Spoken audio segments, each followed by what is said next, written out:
Santino, Gustavo had sneered, the name rolling off his tongue like a curse.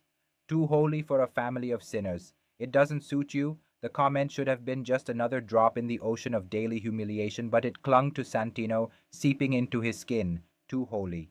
He had always worn the name like an ill-fitting coat, a symbol of the quiet martyrdom he was expected to perform for the family's sins.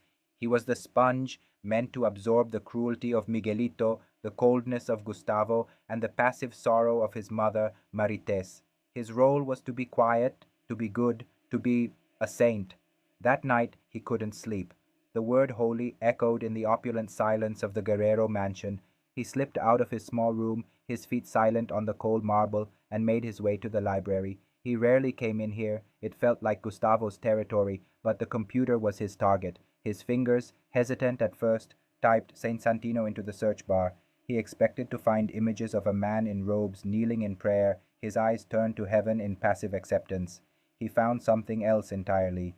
The Santino he was named for was not a quiet man. The most famous was Saint Santino of Otranto, one of 813 martyrs.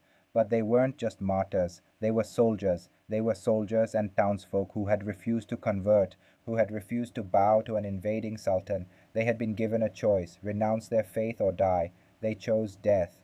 Santino stared at the screen, his heart pounding a strange new rhythm.